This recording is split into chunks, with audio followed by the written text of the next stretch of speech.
નમસ્કાર મિત્રો. તો આજે આપણી પાસે છે જ્ઞાન સાધના 2026નું પ્રશ્નપત્ર. તો અહીંયા આપણે જવાબ તમને બતાવતા જઈએ. તો પહેલો પ્રશ્ન છે કહાવતનો, એમાં સાપ લોટના, કચ્છ કી શેરમાં સામુખ્યાલી, કામ ખાલી જગ્યા કરો બાતે કમ તો અધિક, પછી નિધિ બહુત અચ્છા ગાતી હે તો બહુત શબ્દ એ અવયવી છે. ત્યાર પછી કુછ ન પાને પર દુઃખ હોના, એમાં દિલ કચોટના, સન ઇઝ અ સ્ટાર, અને પછી સ્કોલરશિપનો સ્પેલિંગ ઓપ્શન સીમાં આપણી પાસે સાચો છે. અને ત્યાર પછી આપણી પાસે which word will come in third dictionary ઓર્ડરમાં કેરેટ. અને પછી આપણી પાસે જે બે પ્રશ્નો છે એના કોઈ ઉત્તર છે નહીં આપણી પાસે અત્યારે અવેલેબલ, એટલે રાખી દઈશું. ત્યાર પછી 11મો પ્રશ્ન છે એમાં તકરાર એટલે ક્વારલ. 12મો પ્રશ્ન છે એમાં WHO વુ આવશે. અને ત્યાર પછી જે પેસેજ વાંચીને જવાબ છે તેમાં જે છે ઓપ્શન બી ક્યુટ આવશે. અને ત્યાર પછી 14મો જે પ્રશ્ન છે એમાં ગીવ સિમિલર વર્ડ ઓફ ડિસલાઇકમાં હેટ શબ્દ આવશે. ઓપ્શન બી એમાં જવાબ છે. પછી છે વિચ ઇઝ ઓડ વર્ડવાળો પ્રશ્ન, તેમાં સ્પેડ છે. ત્યાર પછી જે 16મો પ્રશ્ન છે એમાં તમારે લખનઉ, નાના સાહેબ પેશવા, રાણી લક્ષ્મીબાઈ, બહાદુર ખાન, અને સામે કાલપી, બરેલી, બેગમ હજરત મહેલ, કાનપુર. એમાં ઓપ્શન એ જવાબ છે. 17મું છે એમાં ઓપ્શન એ આવશે.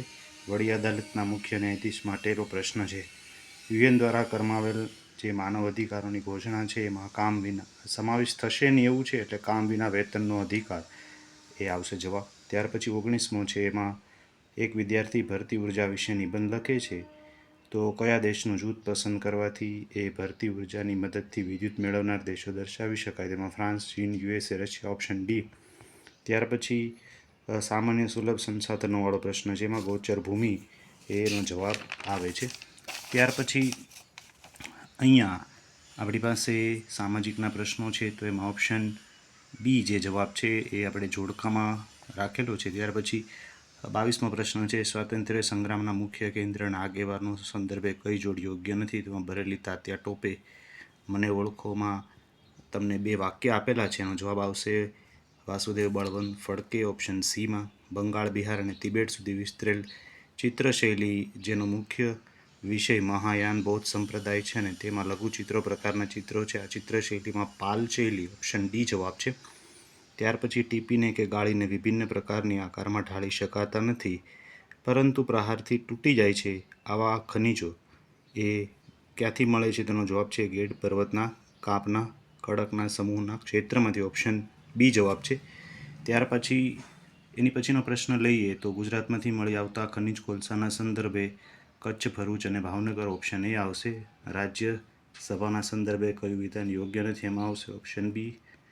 ત્યાર પછીનો 28મો સવાલ છે કે નીચે આપેલી વિગતના આધારે જમીનનો પ્રકાર, તો વરસાદનું પ્રમાણ ઓછું આ વિસ્તારમાં ખેતી, અને ત્યાર પછી પાણીની ઓછી જરૂર હોય તેવા પાકોના ખેતી, અને જુવાર, બાજરી, કઠોળ પાક, એટલે આમાં ઓપ્શન સી જવાબ આવશે. ત્યાર પછી 29મો પ્રશ્ન છે કાયમી જમાબંધીવાળો પ્રશ્ન, એમાં ઓપ્શન ડી થોમસ મુનરો દ્વારા 1783માં કાયમી જમાબંધી દાખલ કરવામાં આવી. ત્યાર પછી 30મો પ્રશ્ન છે એમાં આવશે અંગ્રેજ સરકારને ફરજિયાત શિક્ષણનો કાયદો ઘડવાનું સૂચવનાર, એમાં ગોપાલકૃષ્ણ ગોખલે એ જવાબ એનો થશે. મિત્રો ત્યાર પછીનો પ્રશ્ન લઈએ તો નીચે પૈકી કયું વાક્ય કર્મણી વાક્ય નથી, એમાં બકોર પટેલ કારેલા ખવાયા. પછી 32મો જે પ્રશ્ન છે એમાં આવશે દ્વિરુક્ત નથી આજકાલ. સ્વચ્છ શબ્દની સંધિ છે તો સ્વ વત્તા અચ્છ, એટલે એ આવશે એમાં. અને ત્યાર પછી ફકરામાંથી જે જવાબ આપણે મેળવવાના છે તો અહીંયા વિવિધા ભારતીનો ફકરો છે અને એમાં આપણી પાસે જે 34મો પ્રશ્ન છે એમાં કુરુક્ષેત્ર. Option C. 35માં આવશે અર્જુન શા માટે યુદ્ધ કરતા અચકાય છે, તો એમાં ઓપ્શન એ આવશે. ત્યાર પછી ફકરા અનુસાર સ્વધર્મ એટલે એમાં ઓપ્શન ડી. 37મું છે એમાં ઓપ્શન ડી આવશે જવાબ. કૃતિ અને તેના રચયિતા સંદર્ભે સાચી જોડ, શબ્દાર્થની સાચી જોડ કઈ છે, તો એની અંદર ઓપ્શન આપણે અહીંયા કોઈ ટીક કરેલું નથી. 39મું છે એમાં ઉપમાન એનો જવાબ છે. ઉપનામ. રેડી, તો ઉપમાન જવાબ આપણે રાખીશું. 40મો સવાલ છે સંયોજકનો સાચો અર્થ થયો હોય તેવું વાક્ય. ઓપ્શન સીમાં આવશે. 41મો જે સવાલ છે એની અંદર ઓપ્શન એ જવાબ છે સ્ટુડન્ટ, અને પછી કોડ આપેલો છે એવી રીતે ટીચરનો કોડ આપણે લખવાનો છે. પછી 42મું છે પુરુષ તરફ સંકેત દર્શાવતા સ્ત્રીએ તેની માં મારી માની એક માત્ર પુત્રી છે, તો સ્ત્રીનો પુરુષ સાથેનો જે સંબંધ છે એ માનો સંબંધ છે, એ ઓપ્શન એ જવાબ છે એનો. ત્યાર પછી અહીંયા ગણિતની ગણતરી છે, તો એ રીતે ગણતરી કરતાં 10 જવાબ આવશે.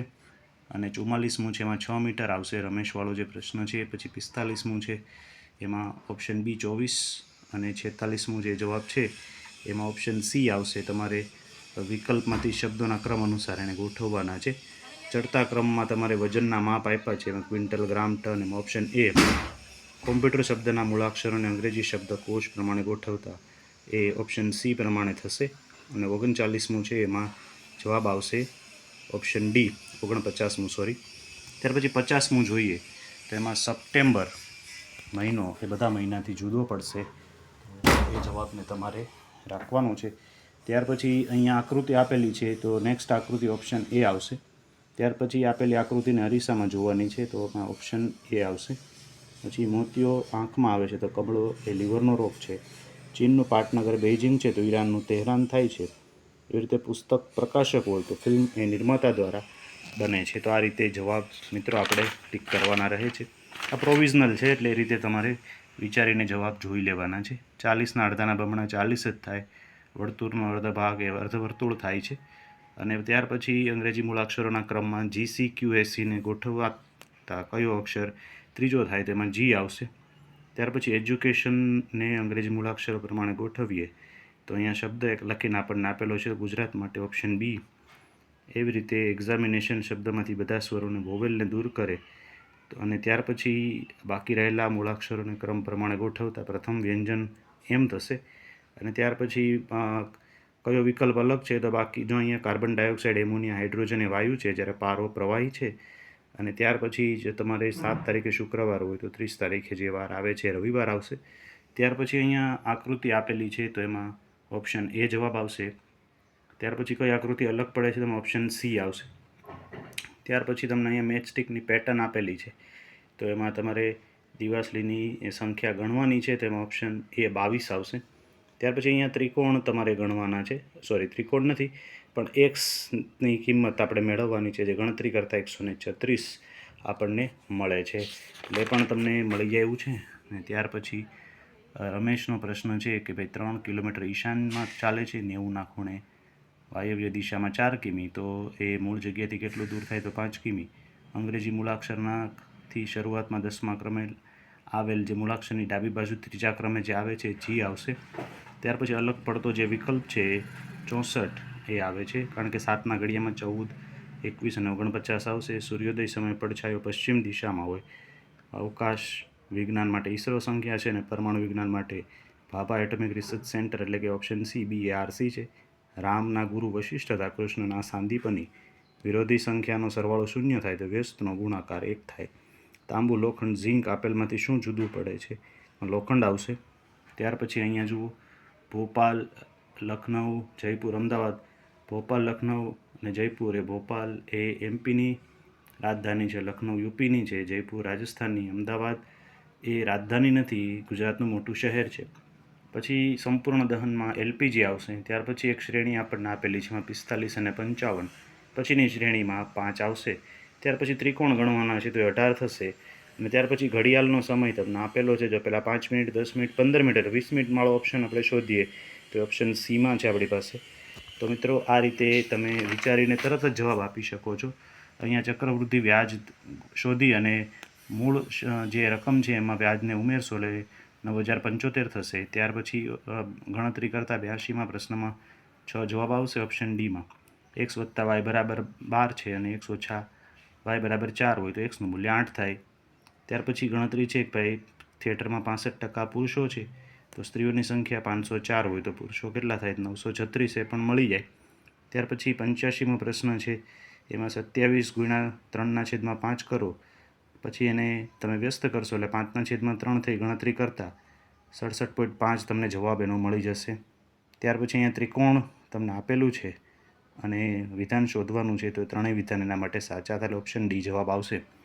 ત્યાર પછી એક સમબાજુ ચતુષ્કોણ આકારની પતરાની શીટ છે, અને એની ગણતરી કરશો તમે 1/2 D × D વાળું સૂત્ર મૂકીને તો 5600 રૂપિયા જવાબ આવશે. ત્યાર પછી તમારે સરેરાશ મેળવવાના છે અને ગણતરી કરવાની છે. તેનો જવાબ તમને 52 થી 77 મળશે. ત્યાર પછી અહીંયા તમને 5 લાલ, 4 કાળા અને 3 વાદળી દડા છે. તો કુલ દડાની સંખ્યા 12 થાય છે. એમાંથી તમે લાલ દડા કાઢી નાખશો તો જે દડા બાકી રહે છે એ કુલ 7 થઈ જશે, કારણ કે 4 ને 3 7 એટલે 7/12 આવશે. ત્યાર પછી 64 સેમી પરિમિતિ હોય તો ક્ષેત્રફળ કેટલું થાય? તો મિત્રો એનો જવાબ આપણે અહીંયા કર્યો નથી, તો આપ કરી જાતે કરજો. ત્યાર પછીનો પ્રશ્ન છે 91, એમાં ઓપ્શન સી જવાબ છે. અને ત્યાર પછીનો જે પ્રશ્ન છે 92, તમારે ઉકેલ શોધવાનો છે, તો એ પણ બાકી રાખેલો છે. ત્યાર પછી 93મો જે પ્રશ્ન છે એમાં પંચકોણ એ જવાબ છે મિત્રો. ત્યાર પછી આપણે આગળ જોઈએ તો અહીંયા 94મો પ્રશ્ન છે, એમાં 2/5 જવાબ આવશે. ત્યાર પછી 95મો પ્રશ્ન છે, એમાં 144 છે કે નીચેના પૈકી બેકી સંખ્યાનો વર્ગ એટલે 12નો વર્ગ 144 થાય. પછી એક ક્રિકેટ ટીમ એક વર્ષમાં 8 મેચ જીતી છે, તેમની જીતની ટકાવારી 20% હોય તો કેટલી મેચ રમ્યા હોય? તો એ 40 થાય. અને ત્યાર પછી ગણતરી છે મિત્રો, તો 2x + 3 ને છૂટું પાડો એટલે 2x × 4x - 5 કરો ને 3 × 4x - 5 કરતાં જવાબ તમને ડી મળશે. અને ત્યાર પછી વ્યસ્ત કીધો છે એટલે તમે વ્યસ્તમાં ઓપ્શન એ લખી શકો. ત્યાર પછી 99મો પ્રશ્ન લઈએ તો પદાવલીના અવયવોમાં ઓપ્શન સી આવશે. કઈ સંખ્યા પૂર્ણ ઘન છે? એમાં 216 આવશે. અમીબામાં હલનચલનમાં ખોટા પગ. એલપીજી એ ઓછા તાપમાને દહનશીલ છે એટલા માટે એનો ઉપયોગ થાય છે. ત્યાર પછીનો પ્રશ્ન છે એનો જવાબ આપણે જોઈએ કે કઈ પરિસ્થિતિમાં દબાણ ઓછું થાય? તો સમાન બળ અને ક્ષેત્રફળ વધે એમાં. ત્યાર પછી એવું કીધું છે કે ઘર્ષણ હાનિકારક છે, શિક્ષક તેને કયા ઉદાહરણથી સમજાવશે? તો આપણે ચાલી શકીએ છીએ ઉદાહરણ ઓપ્શન સી, ઇલેક્ટ્રોપ્લેટિંગમાં જે ધાતુ ચડાવ્યું હોય તે સામાન્ય રીતે કયા ઇલેક્ટ્રોડ, તો સીમાં કેથોડમાં ધાતુ ચડાવતા હોય તો આપણે એને એનોડ સાથે જોડવું પડે એટલે ઓપ્શન એ એનોડ આવે છે. ત્યાર પછી ભૂકંપ માટે સિસ્મોગ્રાફનો ઉપયોગ થાય છે, તો ઓપ્શન બી. ત્યાર પછી સૂક્ષ્મજીવ એવું કયું છે કે જે જમીનમાં ઉત્પાદકતા વધારવામાં મદદ કરે, જેમાં રાઇઝોબિયમ બેક્ટેરિયા કોકનો ઉપયોગ ક્યાં થાય? તો એ આપણે બાકી રાખ્યું છે. આમ તો સ્ટીલમાં એવી રીતે ઉપયોગ થાય છે. પછી નીચેના કયા માધ્યમમાં ધ્વનિ સૌથી ઝડપથી પ્રસરે છે? તેમાં વાયુ આવશે. અલ્ટ્રાસાઉન્ડવાળો જે પ્રશ્ન છે એ બાકી રાખ્યો છે અત્યારે. પછી નીચેનામાંથી કયું વિધાન ખોટું છે? તેમાં સોયાબીન રવિ પાક છે, પેટ્રોલિયમ ઘટક, તેનો ઉપયોગ સંદર્ભે શું સાચું છે? તો કેરોસીન હવાઈ જહાજના બળતણમાં. બિન સંપર્ક બળ કયું નથી? તો એમાં સ્નાયુ બળ, કારણ કે સ્નાયુ બળ એ સંપર્ક બળ છે.